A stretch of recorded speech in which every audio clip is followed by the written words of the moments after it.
Ya pemirsa, antrian kendaraan pemudik masih mengular di Gilimanuk hingga Selasa malam. Antrian kendaraan masih mencapai sekitar 9 km.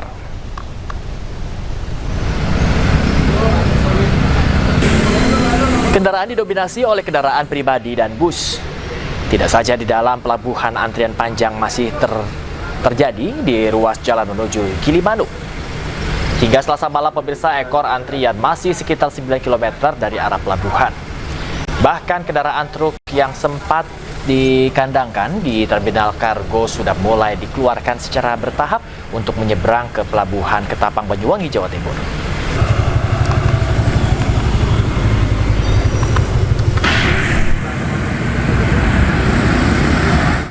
Ya pemirsa, kita akan melihat seperti apa situasi terkini di Pelabuhan Gilimanuk. Sudah ada rekan jurnalis Nyoman Sudika di sana. Selamat pagi Nyoman, apakah masih terjadi kepadatan di sana?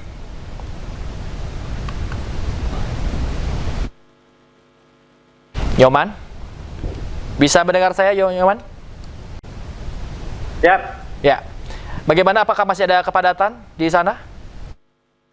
Hingga Rabu pagi di Pelabuhan Gilimanuk masih terjadi kepadatan kendaraan, baik itu roda 2, roda 4 maupun kendaraan truk-truk besar ya. Saat ini masih ekor antrean. Informasi terakhir pagi tadi sekitar 9 atau 10 ini fluktuatif lagi turun naik itu seiring dengan diurainya antrean kendaraan. Nah, saat ini yang justru banyak itu adalah para pengendara sepeda motor, di mana 2 hari terakhir itu sejak kepadatan pertama pada hari Minggu kemarin sempat membludak, dan hari ini di belakang saya kelihatan justru kembali membludak ya, terutama sepeda motor memenuhi tenda di luar pelabuhan, demikian. Dan untuk roda 4 sendiri saat ini masih menggunakan jalur yang sebelumnya sempat diberlakukan, yaitu memasuki terminal manuver lalu memasuki pintu utama pelabuhan Gilimanuk. Sedangkan untuk kendaraan barang sendiri yang kemarin sempat dialihkan menuju parkir manuver dan pintu utama pelabuhan Gilimanuk, saat ini kembali diberlakukan ke arah pelabuhan, maksud kami ke arah dermaga LCM, demikian. Ya, Nyoman, kalau kita lihat ini kan sudah berhari-hari juga dan hari ini pun masih ada kepadatan di sana. Apakah akan ada sejumlah upaya yang dilakukan oleh otoritas di sana, Nyoman? Upaya memang sudah dilakukan ya sejak hari Minggu, di mana antriannya sangat padat. Namun demikian sampai saat ini masih tetap mengular panjang, dan informasi terakhir mulai kemarin sore, Selasa sore, demikian pihak otoritas pelabuhan sudah menambah pengoperasian kapal dari 35 menjadi 37. Dan untuk hari ini belum saya bisa update karena belum bisa dihubungin berapa jumlah kapal yang dioperasikan. Namun demikian per hari di penyeberangan Gilimanuk Ketapang sendiri itu rata-rata kapal yang dioperasikan adalah 30 sampai 35 kapal, demikian Bayu. Baik, jika sudah ada upaya kita doakan agar kemacetan di sana segera terurai. Terima kasih banyak Nyoman Sudika yang melaporkan langsung dari Pelabuhan Gilimanuk, Bali. Terima kasih Nyoman, selamat bertugas kembali.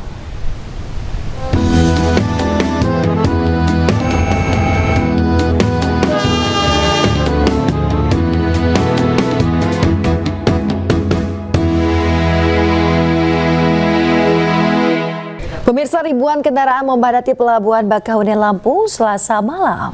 Ya, lonjakan ini terjadi seiring dimulainya libur kerja yang dimanfaatkan masyarakat untuk mudik lebih awal. Antrian panjang roda 4 membadati setiap kantong parkir dermaga hingga pintu masuk Pelabuhan Bakauheni. Para pemudik harus menunggu berjam-jam untuk bisa menyeberangi menuju Pulau Jawa. Sebagian besar penumpang mengaku memilih berangkat lebih awal karena sudah memasuki masa libur kerja. Berdasarkan data posko, total kendaraan yang telah menyeberang dari Sumatera menuju Jawa mencapai 8.208 unit.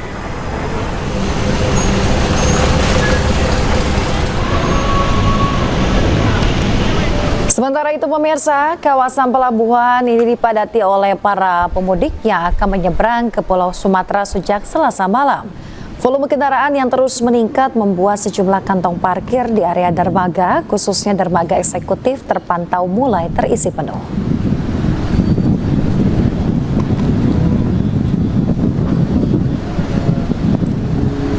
Pemirsa, untuk mengetahui situasi terkini lalu lintas mudik Lebaran, kita bergabung bersama rekan jurnalis iNews Salam Pulungan di Pelabuhan Merak, Banten. Selamat pagi, Salam. Apakah peningkatan pemudik yang menyeberang dari Merak siang pada pagi ini sudah mulai terlihat? Ya, Bayu, Yasmin, dan juga pemirsa, untuk kondisi terkini, situasi arus lalu lintas di kawasan Pelabuhan Merak saat ini sudah mulai terlihat adanya kepadatan antrian kendaraan. Karena memang hari ini diprediksi menjadi puncak arus mudik Lebaran 2026 di Pelabuhan Merak, Banten ini. Bahkan kepadatan antrian kendaraan ini juga sudah mulai terlihat di kantong-kantong parkir yang ada di dermaga eksekutif Pelabuhan Merak, Banten ini. Bahkan kepadatan antrian kendaraan ini adalah yang terlihat di layar televisi Anda. Kepadatan antrian kendaraan ini terjadi karena kendaraan ini mengantri untuk memasuki ke dalam kapal yang memang untuk waktu bongkar muatnya sendiri per kapal ini menghabiskan waktu kurang lebih 1 jam 15 menit yang memang ini secara situasional tergantung dari kondisi faktor cuaca ataupun juga faktor-faktor pendukung lainnya. Dan dapat kami informasikan juga kepada Anda, Bayu, Yasmin, dan juga pemirsa, kalau dari informasi terakhir yang kami dapatkan dari pihak PT ASDP per hari kemarin dari pukul 8 pagi hingga pukul 8 malam, ini ada sekitar kurang lebih 9.000 kendaraan yang telah menyeberang menuju ke Pelabuhan Bakauheni, Lampung. Sementara itu memang untuk jumlah penumpang ini ada sebanyak kurang lebih 47.000 dan diprediksi jumlah ini masih akan terus meningkat seiring jumlah pemudik yang menuju ke Pulau Sumatera ini nantinya akan bertambah, karena memang untuk puncak arus mudik sendiri di Pelabuhan Merak, Banten ini akan berlangsung selama 2 hari, yakni pada hari ini dan juga hari esok. Maka dari itu juga dari pihak kepolisian, kemudian juga dari pihak PT Jasa Marga ini menghimbau kepada para pemudik untuk selalu memperhatikan waktu keberangkatan, karena memang untuk mayoritas dari pemudik sendiri ini memilih untuk waktu perjalanan mudiknya ketika waktu gelap, terutama saat setelah berbuka puasa, dan mereka ini menghindari panas terik matahari tentunya, karena memang untuk panas terik matahari di Pelabuhan Merak, Banten mencapai 34 derajat Celcius. Bayu, Yasmin. Baik, terima kasih rekan Salam Pulungan melaporkan langsung dari Pelabuhan Merak, Banten. Selamat bertugas kembali. Ya, pemirsa, Korlantas Polri, Irjen Pol Agus Suryo Nugroho mengatakan sistem satu arah telah diberlakukan di sebagian tol Jakarta Cikampek dan bisa diperpanjang. One way sepenggal tahap pertama di lokasi one way nasional sudah kita berlakukan mendasari dari arahan Bapak Kapolri, arahan Pak Menhub, dan diskusi dengan Dirut Jasa Marga bahwa pada jam 12 ada bangkitan arus. Oleh sebab itu kami segera melapor kepada Bapak Kapolri untuk melakukan langkah-langkah sesuai dengan SKP. Jadi SKP itu tanggal 17 dan 18 itu akan dilakukan rekayasa lalu lintas. Jadi rekayasa lalu lintas yang pertama, one way lokal tersebut hanya dari kilometer 70 sampai kilometer 263.